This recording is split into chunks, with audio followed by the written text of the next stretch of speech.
going on, everyone? Thank you so much to all of my subscribers for all of the support so far. I can't believe it, we made it to over 100 subscribers in 1 week. You guys are awesome. As a thank you, I wanted to make sure I got today's full body split part 2 out. So enjoy the video and stick around for the other 2 parts to come. Let's get to it. Alright guys, starting off full body split day 2 with the bench press exercise. In terms of progressive overload, the bench press has to be one of the best exercises for your chest.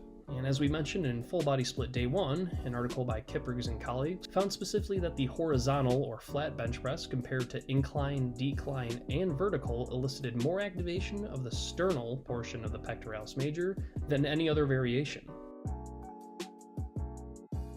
I really think the bench press is just such an essential exercise to have in your lifting routine, no matter what split you're running. The bench press is analogous to the squat for the upper body. It works so many muscle groups, and you're able to add weight each week and track your progression. And as we mentioned in my first video on building lean muscle mass, progressive overload is essential for making strength gains in the gym. When performing the bench press, no matter what quirky setup routine you may have, it's important to keep a strong arch within the back, while keeping your butt and both scapula firmly planted. And the reasoning behind arching your back is to decrease the distance between your chest and the bar. Work equals force times distance, so the less distance you have to move the bar, the less work you're going to be doing, and potentially the more weight you can be lifting. Next up, shoulder press. Recently I've been performing the shoulder press exercise with dumbbells in a seated position. Atle and Finland studied the effects of both body position and loading modality on muscle activity and strength in the shoulder press exercise. The results of their study indicate that when performing the shoulder press exercise, a standing position elicited more activity in the anterior, medial, and posterior deltoid. Specifically, using dumbbells provided a greater stimulus in all 3 heads of the deltoid compared to its barbell counterparts.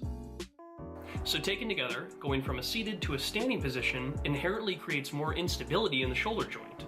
And when using dumbbells versus barbells, that further increases the challenge of the muscles surrounding the shoulder joint to provide dynamic stability. As we saw from the article, the standing dumbbell position elicited the most EMG activity in all 3 portions of the deltoid. However, the absolute power output was the lowest in this position. Taken together, although the standing dumbbell position may elicit more activation of the deltoid musculature, you're not able to lift as much weight in this position. Now, depending on your training goals, that might not be an issue. Personally, I like to switch up the variation from a standing and sitting and a dumbbell and barbell position. And since I haven't done sitting dumbbells in a while, I decided to go with that for the split. So if you feel like you're getting bogged down with your overhead pressing exercise, try the standing dumbbells. You'll be lifting less weight, but your deltoids will be more active during the movement. Next up, the dumbbell row.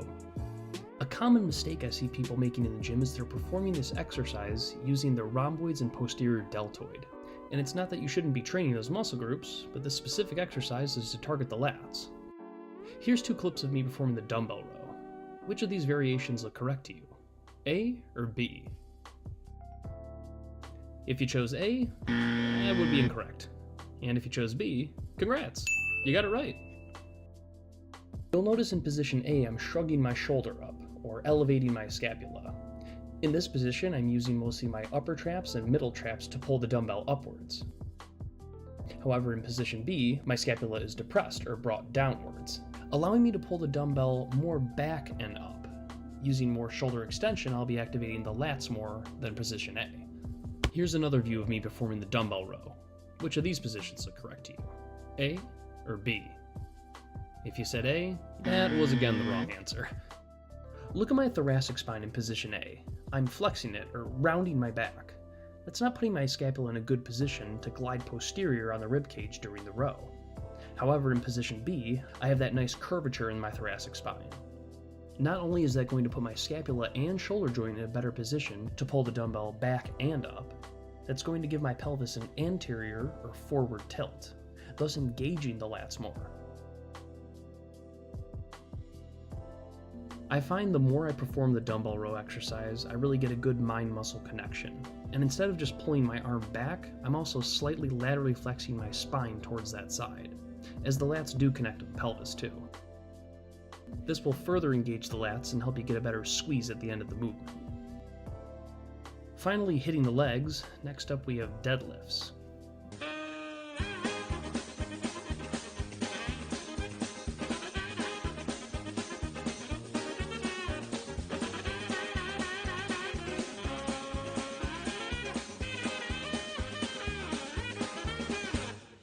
I mean, am I right? It'd be crazy not to include the deadlift in a full body split. Deadlifts are an all-around great exercise, as they activate virtually every muscle group in your body. And contrary to popular opinion, your risk of injuring yourself while deadlifting is pretty low, especially when compared to typical contact sports. If you're using good technique, adhering to both the principles of progressive overload and variation, and just listening to your body, your risk of injury during deadlifting is about the same as walking, biking, heck, even gardening made the list. Personally, I stick to the rule that if I'm lifting at or over 85% of my 1 repetition maximum, or less than or equal to 6 reps, I'll wear a belt in an attempt to maintain a neutral spine. Whether or not wearing a weightlifting belt makes a difference will be covered in a later video. Next up, front squats. When performing the front squat, you can choose to go with either the crossed arm or the clean grip positions. Personally, I prefer the crossed arm position, but that's just for my own comfort. You'll notice here I'm protracting or bringing my scapula forward on my ribcage. The purpose of doing this is setting up a better foundation for the front squat position, regardless of the hand position you're using. You want to make sure you keep your scapula in this forward or protracted position the entire time during the exercise. Next, take a deep inhale through the gut, extend the thoracic spine, and descend into the movement. Doing this will allow you to maintain a rigid and neutral spine, thus reducing your risk of injury. A 2016 article by Contreras et al. Studied the effects of the parallel, front, and full squat on glute, hamstrings, and quadriceps activation. Although it wasn't statistically significant, the authors found that quadriceps activity was about 21.5% greater during the front squat compared to the parallel squat, with lighter loads being lifted. This large difference, with a large effect size, occurring without any statistical significance, could indicate that the study was underpowered, meaning they may have had just too small of a sample size.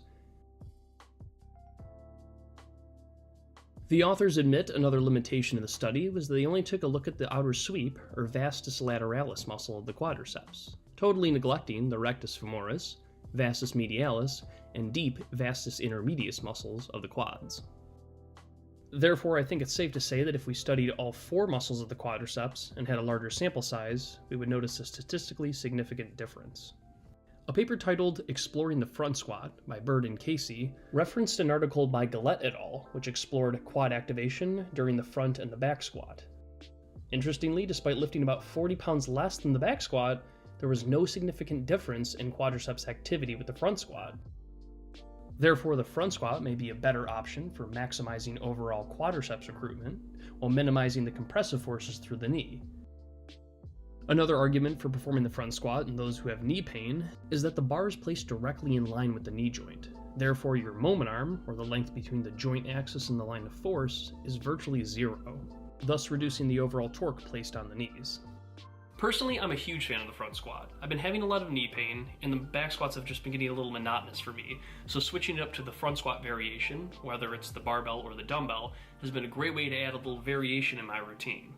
Another bonus of the front squat, especially for all the Olympic lifters out there, is that you're squatting with the bar anterior to your center of gravity, placing it across the chest. This is very similar to cleans and clean and jerk movements. So using the front squat as an ancillary movement, or just another exercise in your Olympic lifting routine, is a great way to continue to build the quadriceps while promoting the power clean and the clean and jerk movements.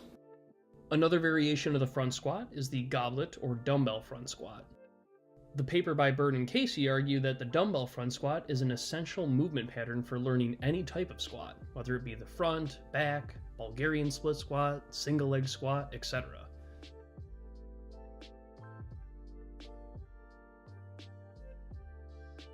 Next up, posterior cable flies. Recently I've been hitting my rear delts with this movement, not only because the cable allows me to keep constant tension on the muscle, but because the unilateral or single arm variation lets me develop a better mind-muscle connection.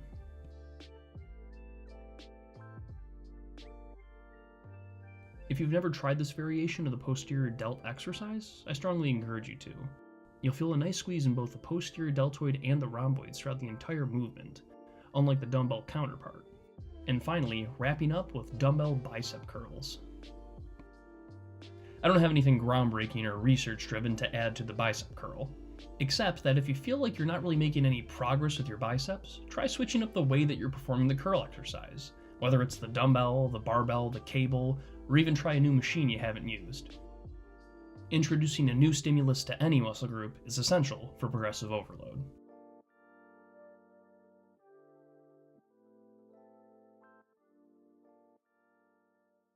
Well, that's it, guys. Thanks for watching part 2 of this 4-day full body split. The other 2 parts to come, along with more research, more evidence, and more things that you guys want to learn about.